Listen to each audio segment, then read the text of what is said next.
There's a new law in the land today meant to address two central tenets of American life: freedom and justice.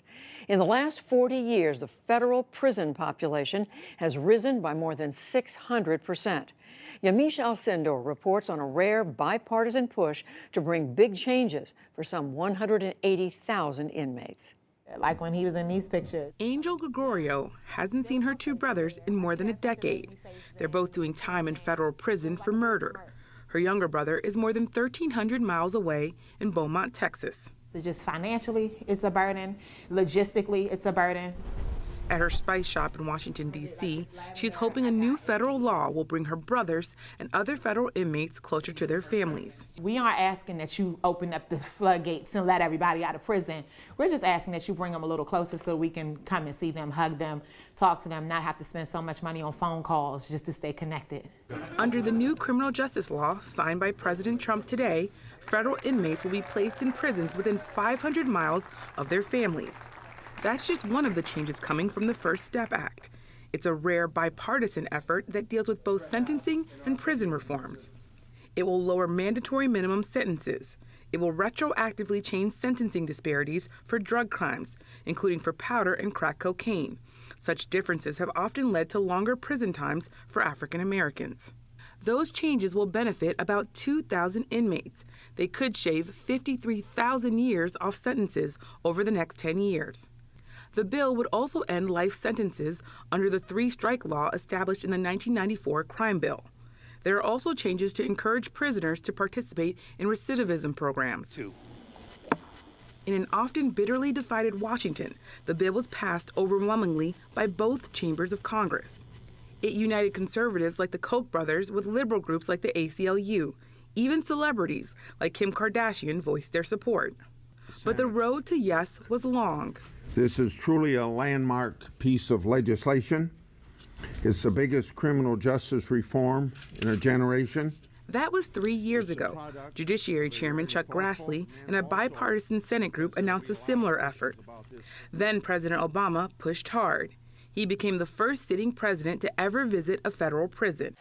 That's what strikes me. There but for the grace of God. But the effort fell short when Senate Majority Leader Mitch McConnell wouldn't let it come to a vote. In this race for the White House, I am the law and order candidate. McConnell was bowing to pressure from the Republican base and a vocal, tough-on-crime candidate named Donald Trump. In a crowded field of 17 GOP candidates, Mr. Trump consistently led in the polls.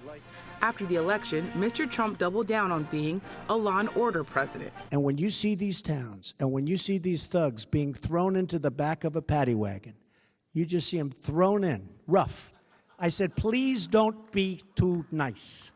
So how did the president go from lock them up to let them out?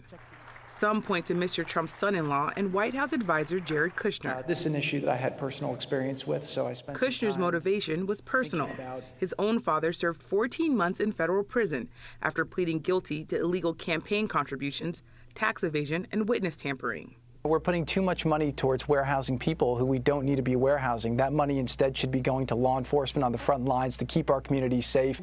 Another thing that Angel thinks led to this change is a stark increase in the number of people going to jail for drug offenses. So I think once anything starts to impact folks who are not just black and brown, then you get this sort of bipartisanship.